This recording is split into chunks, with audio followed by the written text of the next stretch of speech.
Alright, good morning. So it is now June 14th, 2016, and we are here once again for ENGR 2301 Engineering Statics. So first of all, we're going to start with a couple demonstration problems from the Vector Mechanics book that some students wanted to look at.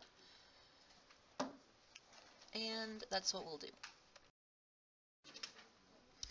Alright, so triangular plate ABC is supported by ball and socket joints at B and D, and is held in place and is held in the position shown by cables AE and CF. If the force exerted by cable CF at C is 33 newtons, determine the moment of that force about the line joining points D and B. Lovely. Doesn't that just look so much fun? Just joy. Okay. This looks really complicated. It's not.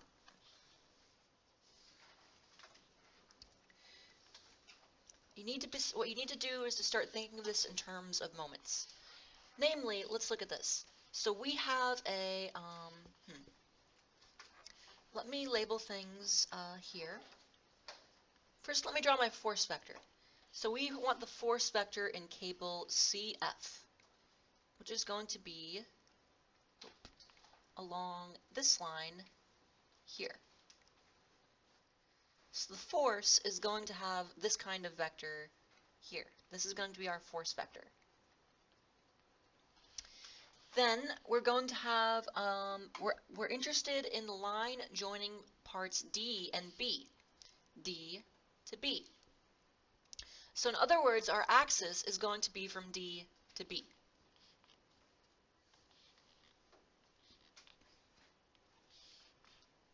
So this is going to be our axis from D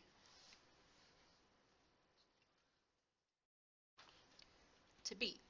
So this is the line that we want to take moments about, or that we want to find a moment about. So we're going to need to find the vector for dB. This is going to be our lambda for our unit vector in our moment formula.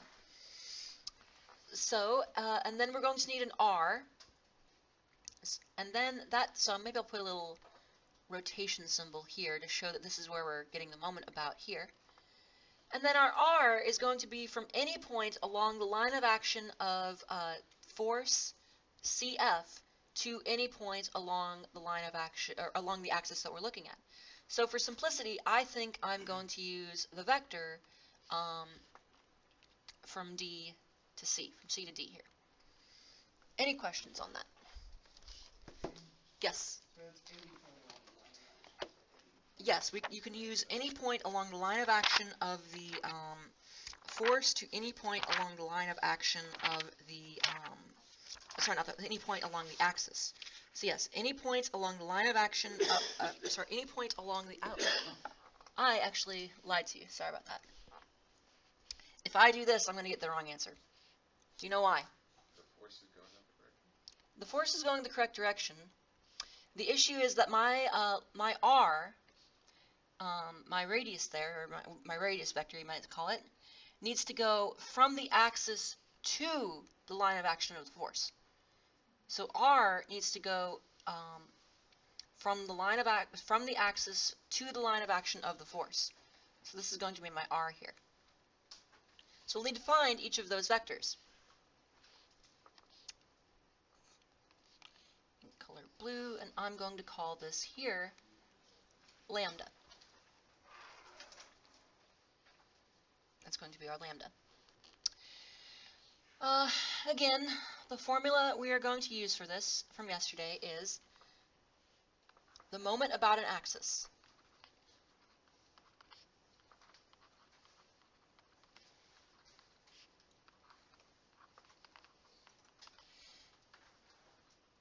The moment is lambda dot R cross F.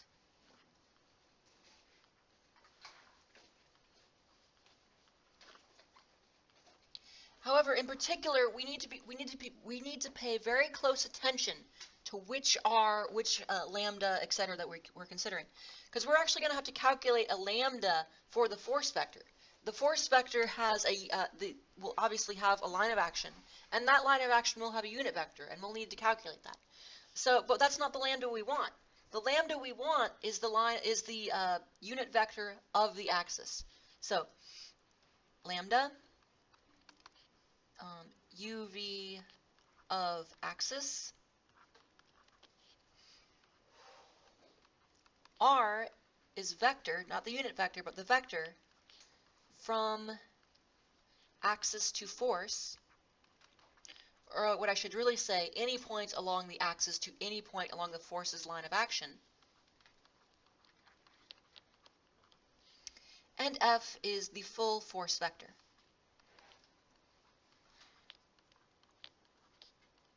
What I mean by full force vector is simply the force vector, it's not like the magnitude of it or something like that. Okay, so what we're going to need to do is we're going to need to find each of these three things.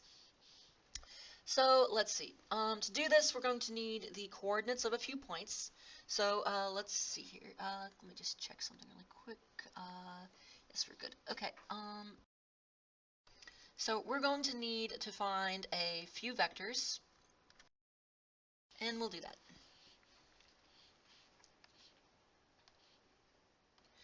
So first, any preference on which I do first?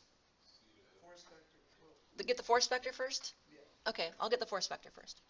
Let's see. I'm going to start by getting the coordinates of D. I'll start by getting the coordinates of C and F, or you know what? Forget that. I'll just get all the coordinates I need. So this is point B here, right? So I know that B will have coordinates, not vector, but coordinates. Let's see. Let's get the coordinates for B. It's going to have coordinates 1.2 meters in the x, right? 1.2 meters, comma, and then in the y, 0.35 meters, and then 0 in the z, right? Negative. Huh? Questions? Yeah, it's a negative because it goes down. What is negative? 0.35. 0.35. No, it's a positive. See, here's the x-axis.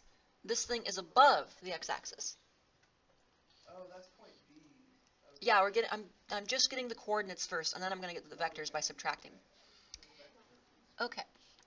Then, let's say point C.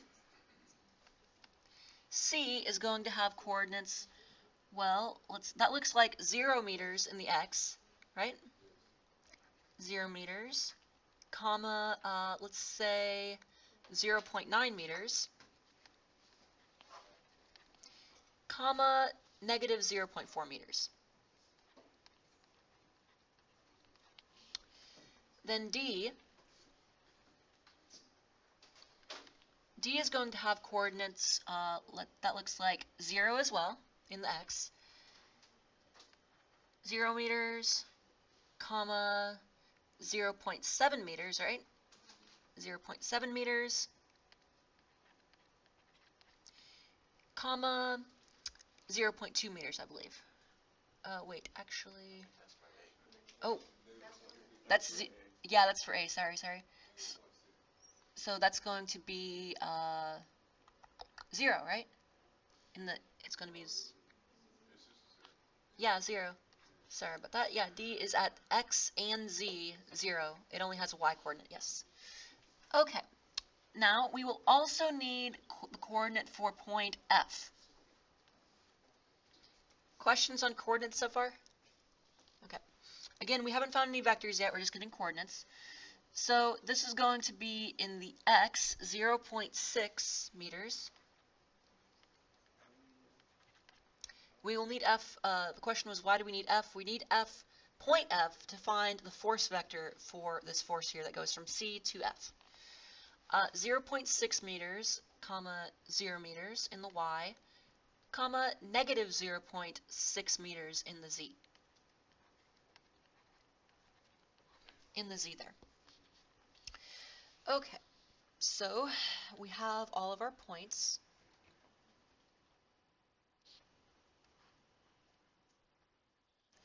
Now let us find the force vector.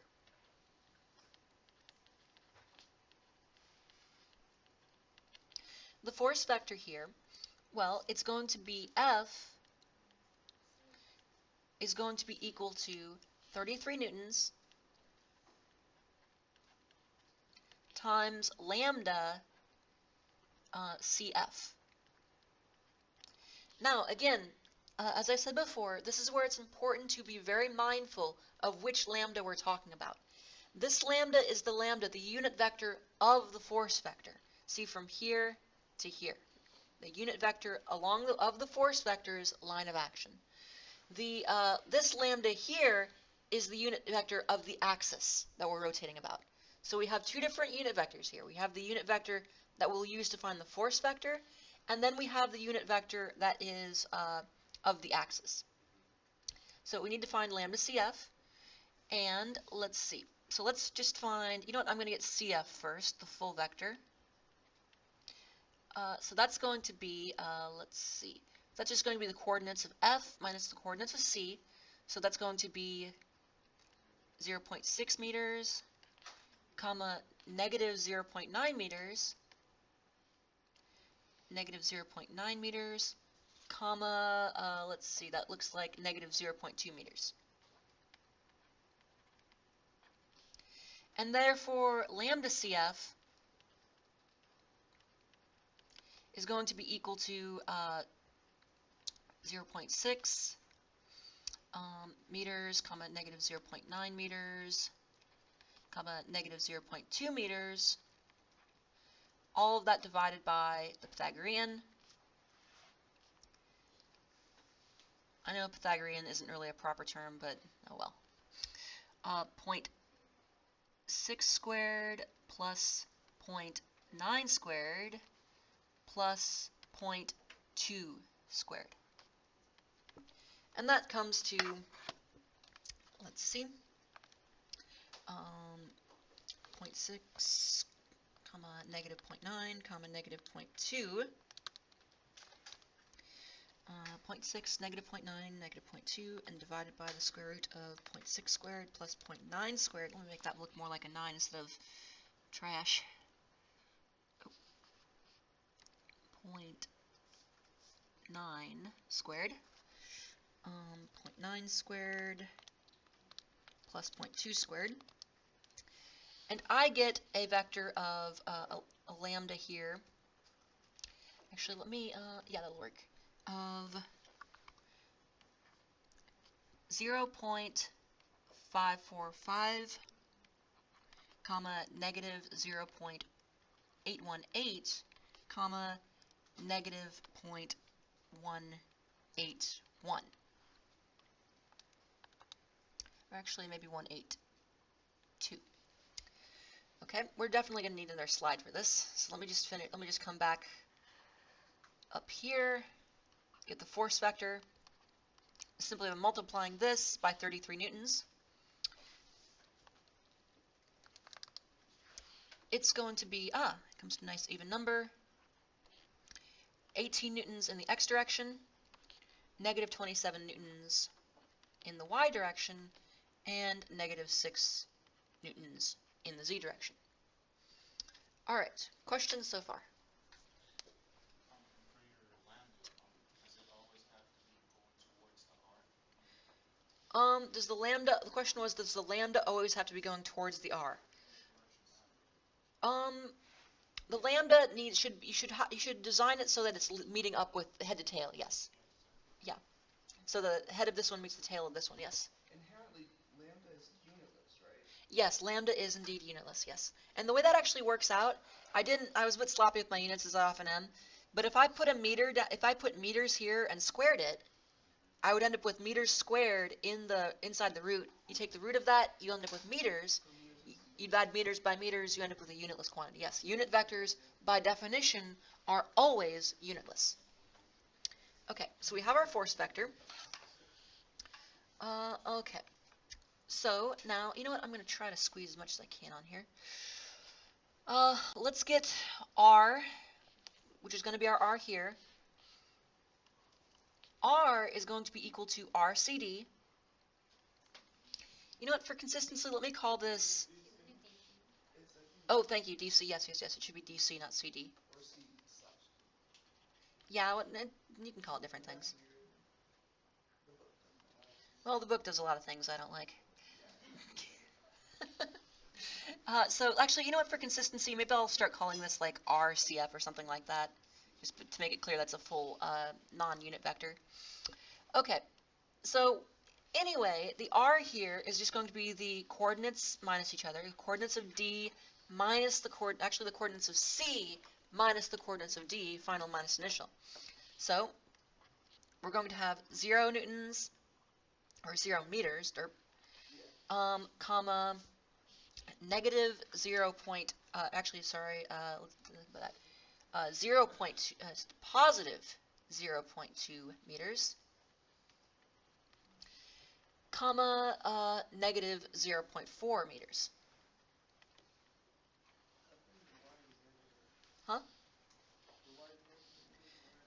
Huh? We're going from D to C. So we increase in value in the Y, and we decrease in value in the Z. D to C. D to C. Okay. And then I'm going to need lambda. Okay, let's see. So, yeah, I need to go to a new slide. Y'all got this? Okay. Okay, so I'm going to need to insert a new slide here. Just give me a second.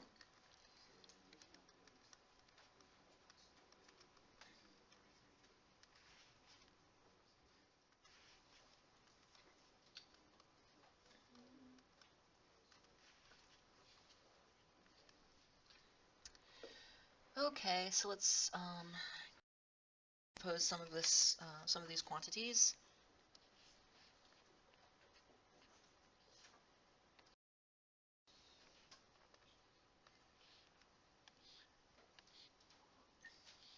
Okay, so let me just write out what I have so far. The force vector F is 18 newtons. So I'm just copying what I had in the previous slide. Negative 27 newtons, comma, negative 6 newtons. The R vector is 0, 0.2, negative 0.4, negative 0.2 meters, sorry, positive 0.2 meters, and negative 0.4, negative 0.4 meters. And now we'll need to find lambda. And lambda, and again, we're using the formula just as a reminder, M is going to be equal to lambda dot R cross F. And lambda here is the unit vector of the axis. And so we're going to have lambda, let's see, that's going to be lambda dc, right? No, sorry, lambda dB. Lambda dB. So that's what we'll need to find. And B, sorry for the going back and forth. I just need to write a few things down. B has coordinates 1.2.350.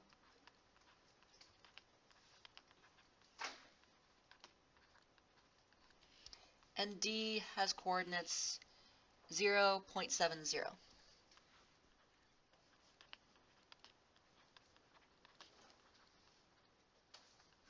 Like so.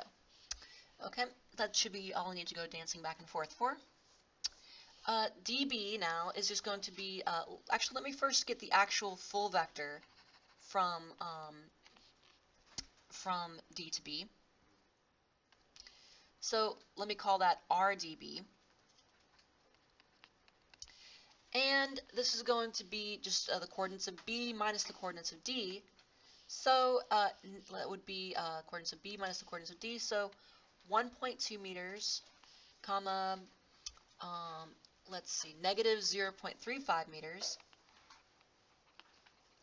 comma, 0 meters. And then lambda dB, and this is the one we really want. This is our lambda here because this is the lambda of the axis, the unit vector of the axis. This is going to be 1.2 meters, comma, negative 0.35 meters, comma, 0 meters. And that looks too much like a parenthesis, so I'm going to fix that. All over the Pythagorean, which is 1.2 squared plus 0.35 squared, plus, well, 0 squared. That's just obviously going to be 0. So let's find that. 1.2, negative 0.35, 0. And that divided by, let's see, divided by the square root of 1.2 squared plus 0.35 squared. And I get that this comes to 0.96, comma, negative 0.28, comma, 0. And that is the unit vector of the axis that we are taking the moment about. Does the direction of the axis? The question is, does the direction of the axis matter? And where it matters is if you accidentally reverse, if you accidentally reverse one of the vectors, say the vector if you have the vector pointing from the force to the axis, or you reverse the direction of the axis, what you end up getting is the same magnitude of moment, but the opposite direction. So your final result will be like negative when it should be positive, or vice versa. Okay. So what direction should it go towards? Should it go to the direction of the Whatever force? one it says. Okay. Generally, yeah. In terms of which you would pick, the reason I picked DB because it actually says the line joining points D and B.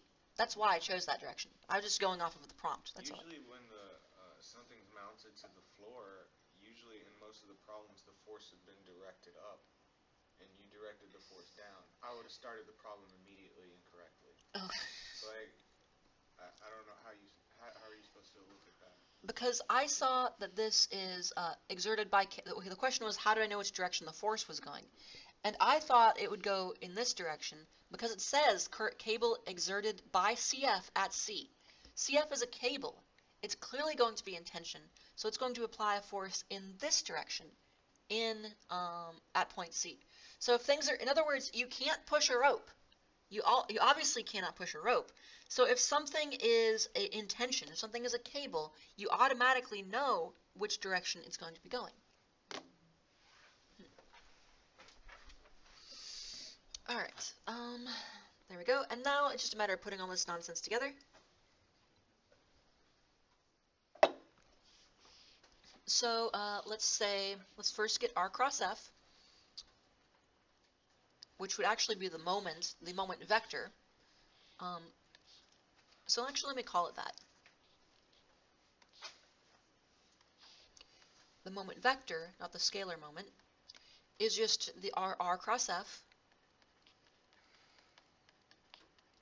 which is just going to be the cross of 0 meters, comma 0.2 meters, comma negative 0.4 meters, crossed into the force vector, which is 18 newtons. Yes? So you used R DC for your radius for your lever arm, but could you have chosen DB, could you have chosen a different radius? As we mentioned, the radius needs to go from the axis. The question was, could I have reversed the direction of the R, right? No. No. Could you have just chosen a different R altogether? Yes, you can actually, the question was actually, can you choose a different R? Yes, you can choose a R that goes from any point along the axis to any point along the force vector. Okay, so you could have done RBC. I could have done BF if I wanted to. Okay. It's totally arbitrary. The math will work out. Cool, just making sure. If you do it right, of course. 18 newtons, comma, negative 27 newtons, comma, negative 6 newtons. Like so. And I'm going to be exceptionally lazy and just throw this in my calculator. Let's see, 0, comma, 0, comma, 0.2, comma, negative 0.4, Save a wee bit of time. So it's going to be this crossed into our force vector, which comes to, let's see, that's going to come to negative 12 Newton meters, comma, negative 7.2 Newton meters. Oh, Newton meters, not just meters.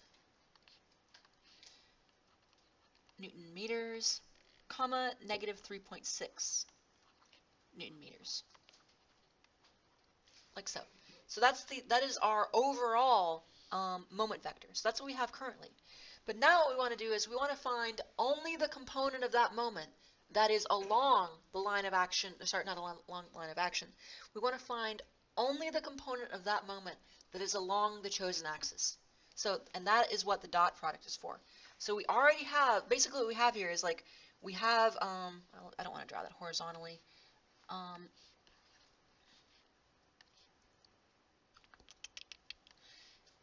Say we have just an arbitrary moment vector like that, and we have our axis. So we already have a moment vector, but we want to find the components of this that is along a particular axis. And for that, in other words, we want to find the projection of the moment vector onto our axis of rotation, and that is what the dot product is for. So finally, dot product or scalar product, if you like the terminology that book, the Beer Vector Mechanics book uses, which is kind of weird.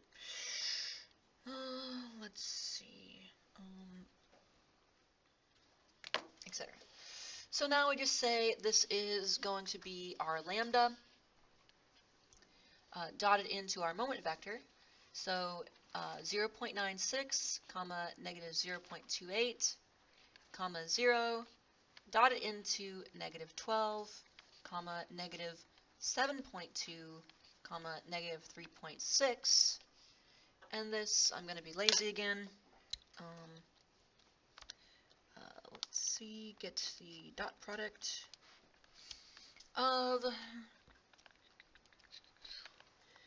this and this, and I get a result of negative 9.504 Newton meters.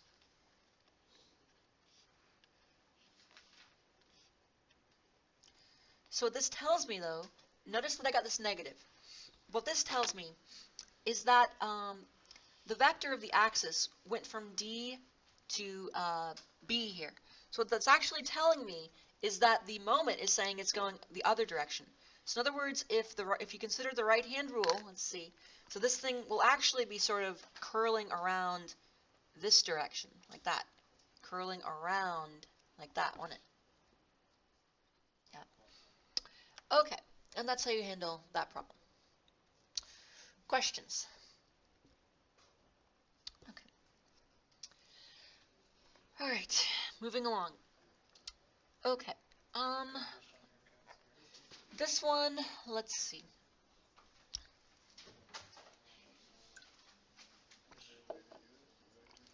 I think this is very similar to the other one, isn't it, in principle? Yeah, it's harder to find coordinates. Huh? It's harder to find coordinates. It's hard to find the Yeah, coordinates? you have to use triangular. Okay. I mean, in principle, it's the same as the other one, isn't it? Yeah, it is. Okay. So the hard part is just finding the coordinates? Yeah. Okay, let's see if we can do that. So in other words, so you said the hard part in this one is just finding the coordinates. If we can get the coordinates, everything else just falls into place? For the most part. Okay. Yeah. Okay. So we want to find, we have a force, let's see, the 23-inch vertical rod CD here, CD, is welded to the midpoint of C of the 50-inch rod AB. Okay. Determine the moment about AB of the 235-pound force P. That looks like fun. Okay, so let's see here. Actually, this doesn't look terribly difficult. So let's get the coordinates of A and B. Let's see here. So A is going to have coordinates 0 meters, right? Or 0 inches. And the X, 30 inches in the Y, and 24 inches in the Z.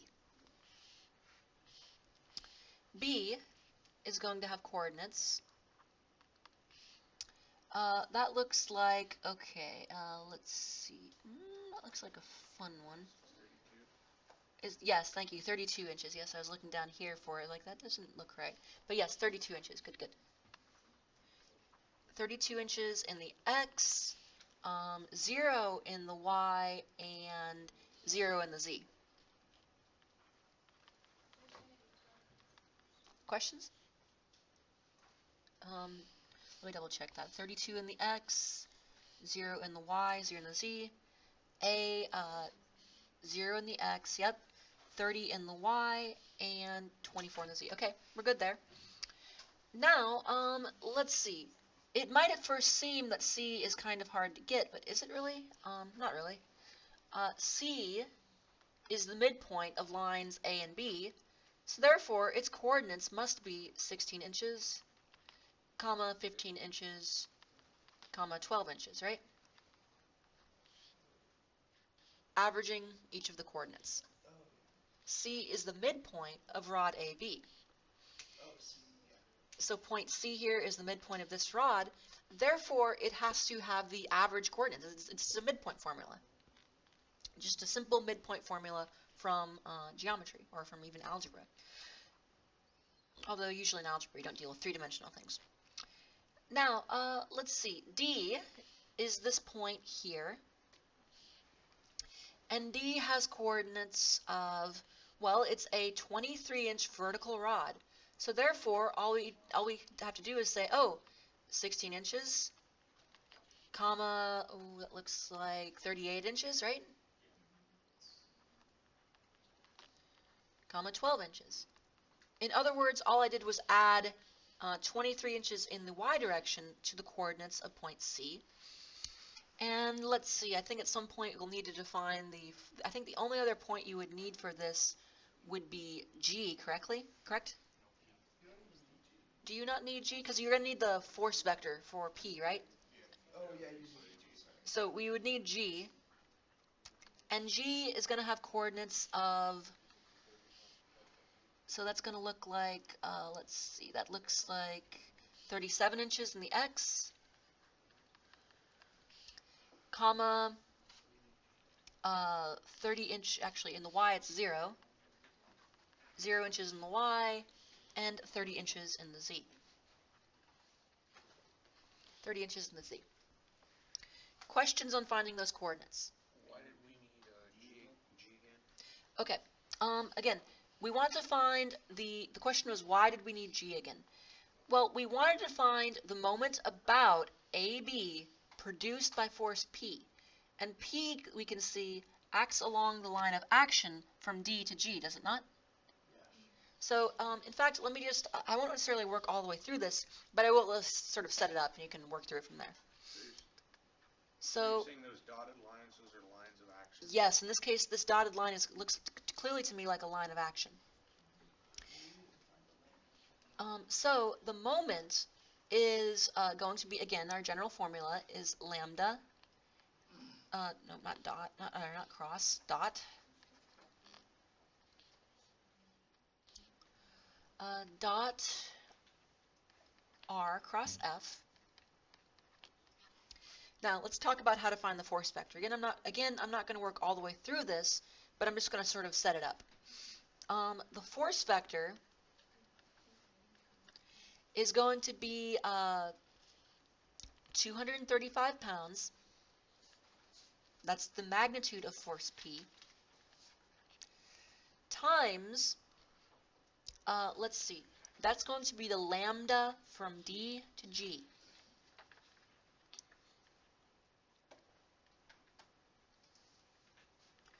the force vectors P, or force vector P's line of action is the line D to G. So we can get this just by subtracting coordinates and getting the unit vector, and you can get the force vector quite easily. The R here is going to be the line. Well, we have to go from the axis to the to the line of action of the force. So I'm going to use, just for convenience, I might as well use CD. And in this case, I can actually just give you that one. That's just going to be 0, 23 inches, 0, like so. And lambda is going to be this lambda here is the unit vector of the axis that we're rotating about, and this is going to simply be lambda AB. And the rest, that's pretty much sets it up. The rest is just calculations from there. Have I ever told you the It's Just Math story? Okay, I love telling this. There was when I was at A&M, there was a professor, a good old Dr. Hurlebos. He talked like this. He's actually from Germany. He talked very much like this. And so this was for a junior level dynamics class, which, yes, at a community college or UT Tyler or something, usually you'll take your dynamics as a 2302, ENGR 2302, a sophomore level class. But this was a junior level dynamics class taught with an emphasis towards structural engineering. Kind of an infamous class that people a lot of times put off till their senior year, because they could get a D in it and pass it. But anyway, he was infamous for, the prerequisite for this class was differential equations. And so he was infamous for, what he would do is he would create a very complicated problem going through all these, you'd have a very complicated problem with, a bunch of dampers, a bunch of variable forces, a bunch of springs in there, all sorts of fun things. Set up the differential equation for it, some really gnarly, really hairy differential equation, then just drop the marker, walk away and say, and the rest is just math. And that would be all he would do. So the rest is just math. So anyway, I love saying that. So yeah, if you ever hear me say the rest is just math, it's just summing up Dr. Hurlebos. So anyway, questions on this? Okay, moving on. This one is fun.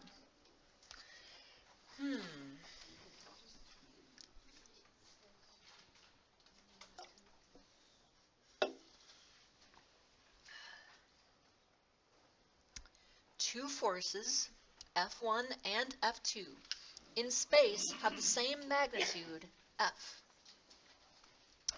Prove the moment of F1 about the line of action of F2 is equal to the moment of F2 about the line of action of F1. Wow. Isn't this fun?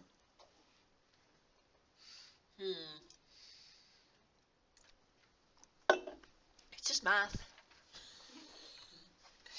Okay, so what we'll need to do is we'll need to set this up. Okay, I'm gonna give this a shot. I could tell you to see the solution, but I'm actually kind of looking forward to trying this. This looks kind of fun. I'm gonna have some fun with this one. This looks like fun to me. This is fun.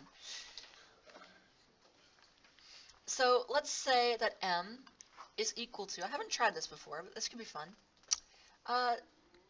lambda dot R cross F. So how might we do this? Well, let's see. Consider I have two forces, F1 and F2.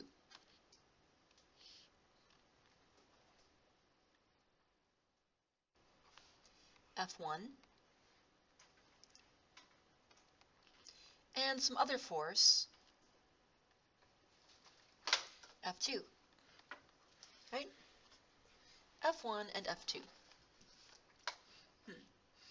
And so one of these is going to be, have the, in other words, for example, the line of action of, we want to find the moment generated by this one about the line of action of this one.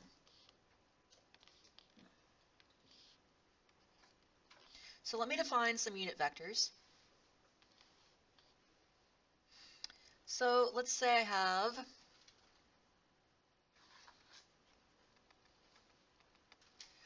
a line of action defined by lambda 1. And I don't like that this is lost its head.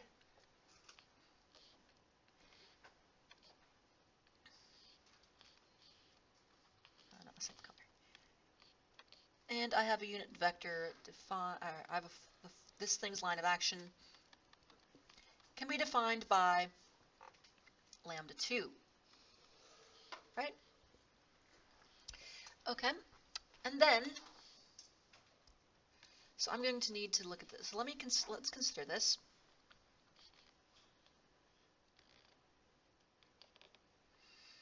So I'm going to say that lambda 1 has the following components: lambda 1x, lambda 1y, and lambda 1z. Lambda 2, so we're just going to do this in terms of variables, is going to have lambda 2x, lambda 2y, and lambda 2z. Makes sense, right? Okay. Now, so we're going to need to find we're going to need to find a, say a radius vector. There's a vector here between these things, because we need to have an r for our moments. So let's say I'm going to have this one be r1, and I'm going to have this one be r2. They're going to actually be equal and opposite. Because remember, for the r, it needs to go from the axis that we're rotating about to some point on the line of action.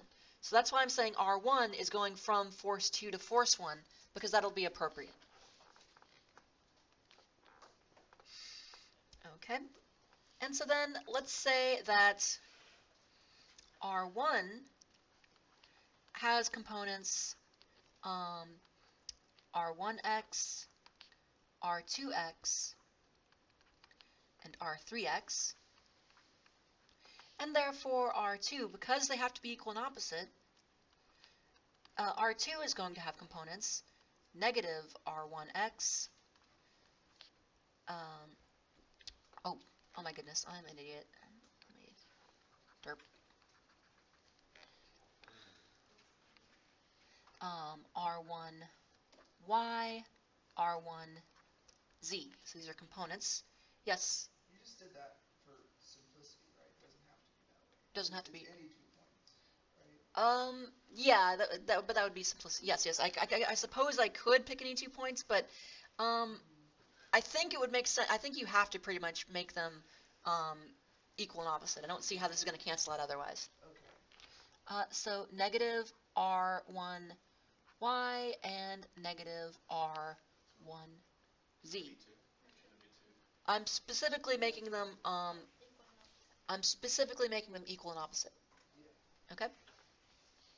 So we already have our lambdas for each of these, and then the forces F1 is just going to be they each have the same magnitude F, so it's just going to be F times lambda 1, which is just going to be equal to, so the force vector 1 is going to be F lambda 1x, comma F lambda 1y, comma F lambda 1z, and F2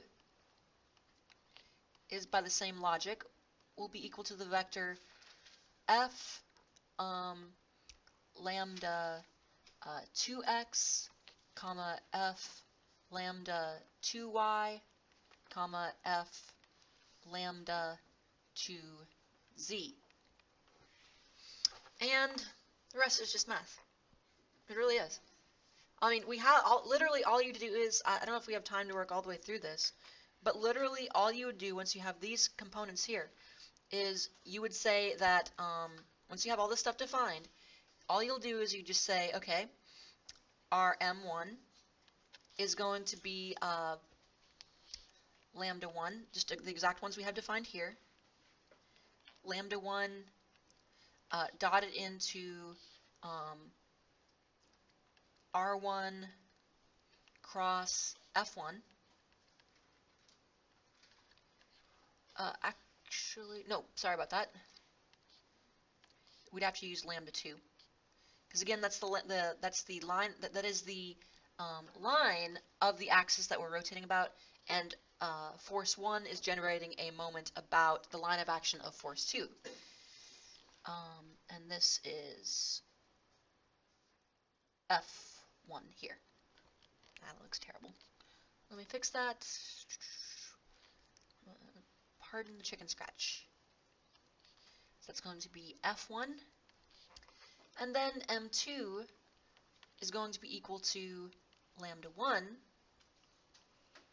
dotted into R2 cross F2.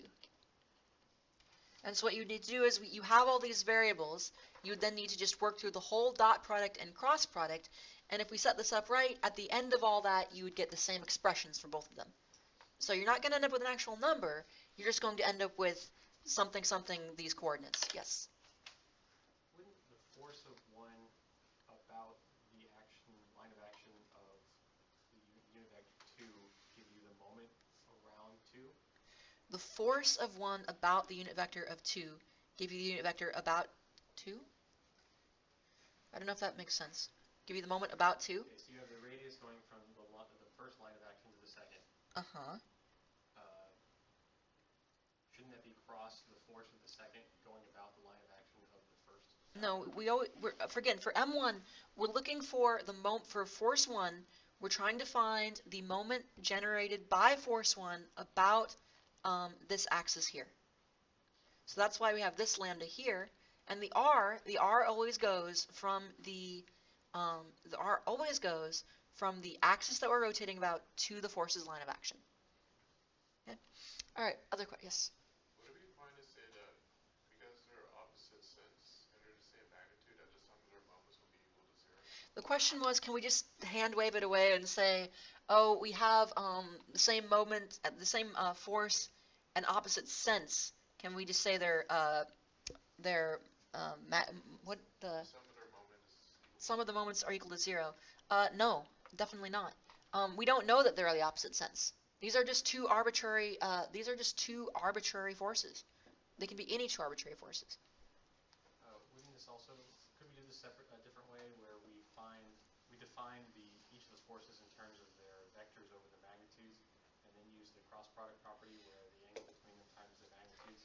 Yes, you probably could do something based off of the magnitudes and the property of theta and things like that, but there's different ways to handle it.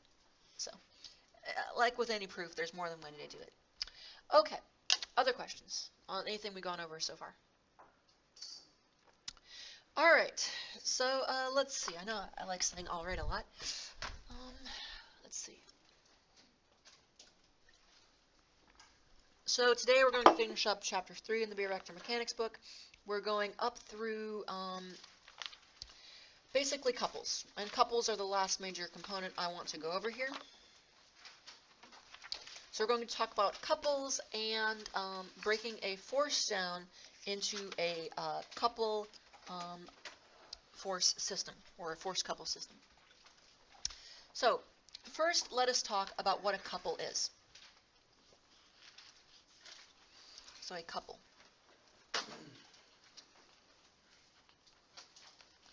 A couple has the following properties.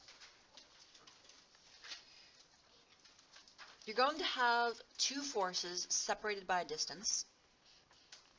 In fact, let me just write it out first. Two forces of equal magnitude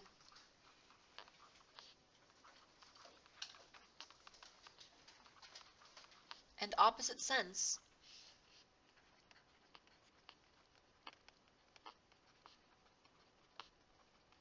separated by a distance.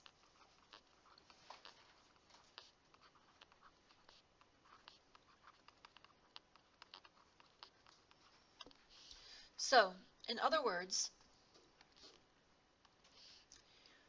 you could have something like this. We have a force of F, of magnitude F, and another one here. This can be two-dimensional or three-dimensional.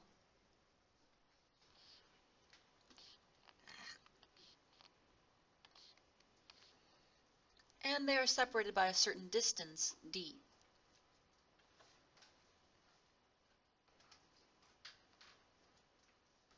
They are separated by a certain distance, d. So this is the definition of a couple. So this is literally the most basic definition. And we'll talk about some of their properties. They have the moment generated by a couple.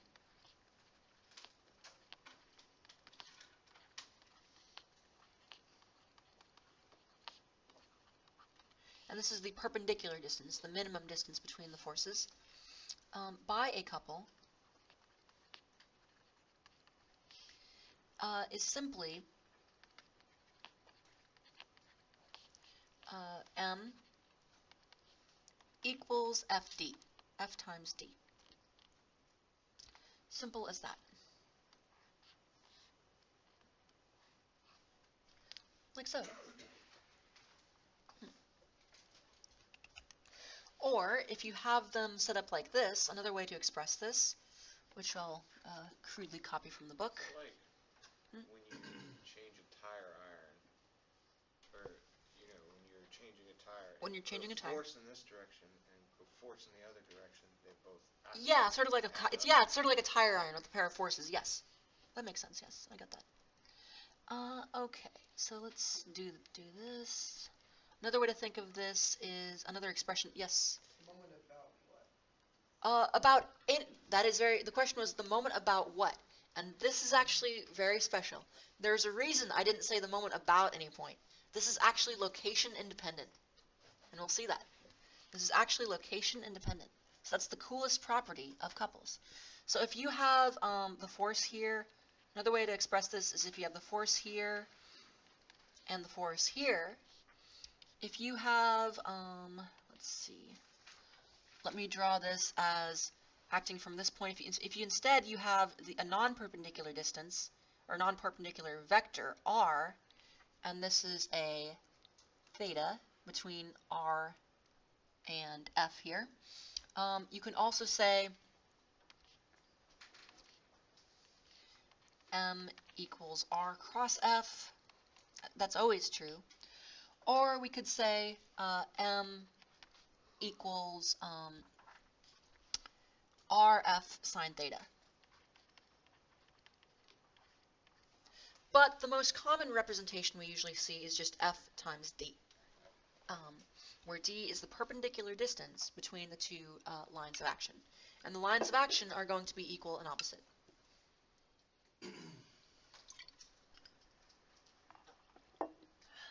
So after this, we'll talk about, after you get this down, we'll talk about what's special about a couple. Yes? I'm sorry.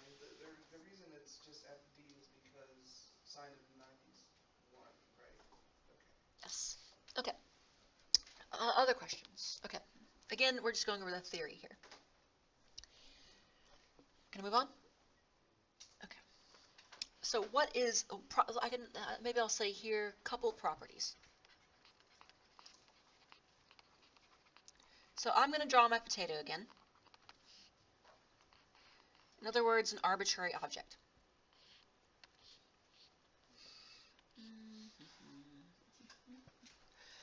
Let's see here. I'll draw a weird purple potato.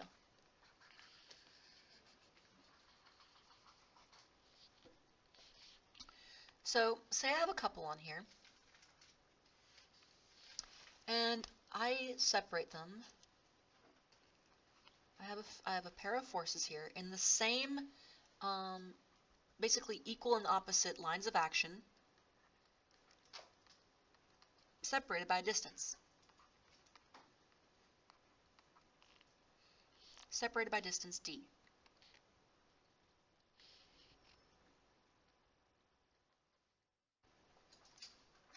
Separated by distance d. Now, think about this. If I do a sum of forces in the x direction on this thing, what do you think I'm going to get? 0. If I do a sum of forces on the y direction on this thing, 0. A couple represents no tendency to translate. A couple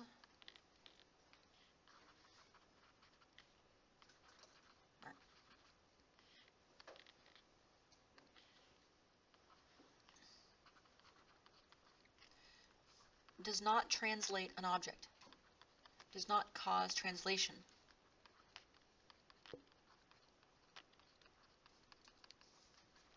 In a free body, on a free body. In other words, it does not want to move to the right, to the left, up or down, but it does want to cause rotation. So, in effect, a couple is really a pure moment. A couple is, in effect, a pure moment. Is, in effect, a free moment.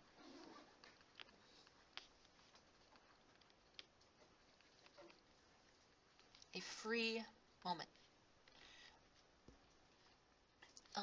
By that, I mean, it does not matter where you sum moments about, the result will be the same. And we'll go through an example of that later. Where you sum moments about,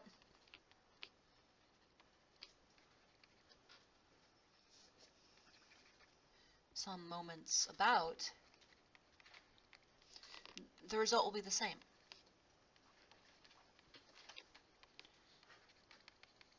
Will be the same. Be simply sum of moments equals FD. So I can have a point here, and if I sum the moments about this by breaking this force and this force into XY components and going through all that, all the things that we've done previously, if I take a sum of moments about this point, I will find that the resulting moment is simply FD. If I take some moments over here and go through all the math that we've gone over before, I'll find that the resulting moment is simply FD. Same here, here, here, every point in all of the universe. A couple is a pure, liberated moment.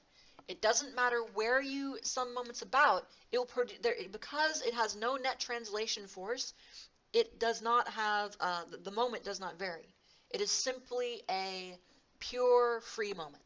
So that's what's special about a couple. Have I thoroughly confused you yet? Okay. Maybe a little bit. Okay. All right. So yeah, it is a pure, free, liberated moment. Is one way you might say it. Okay. So how can we apply this? We want to be able to. One other thing we want to be able to do is, you can obviously you can sum couples up. That's one thing. But another thing you want to be able to do is resolving a force into. We need to be able to resolve a force into a force couple system. Resolving a force into a force couple system.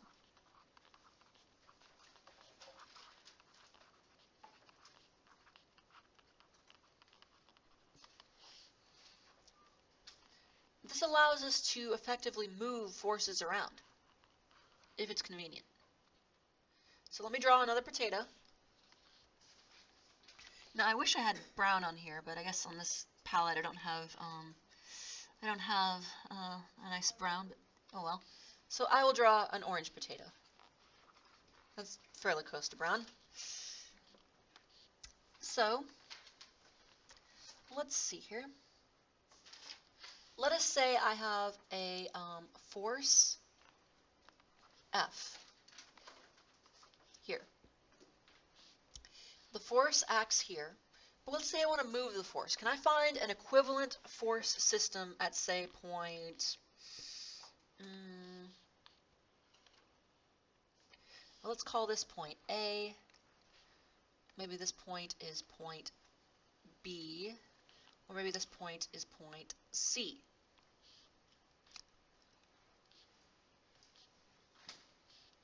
What is an equivalent? Is an equivalent system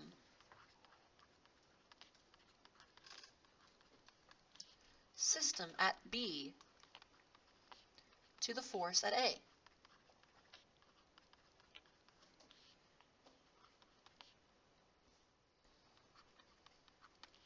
Well, the answer to that is this force will do two things at point B.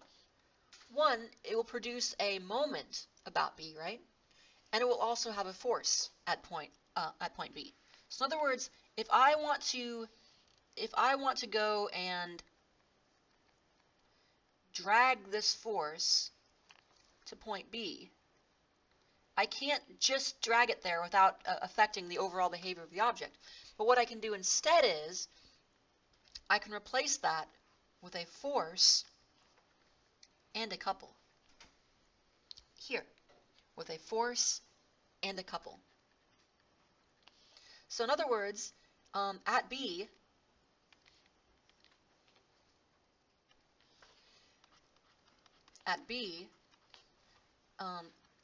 force F at A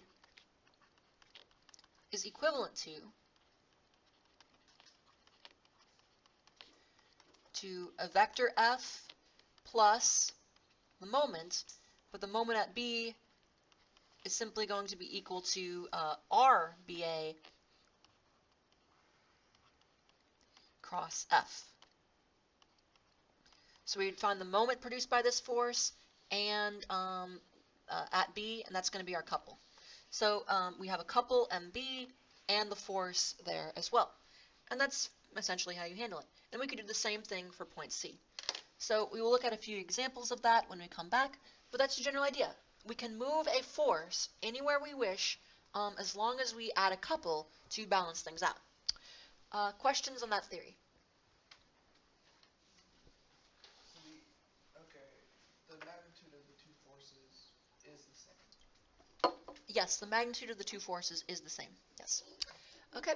All right, that should do it. So let's take a short break, and when we come back, we'll work through some examples of working with couples. Why does that look like something we've already been kind of doing? Just a second.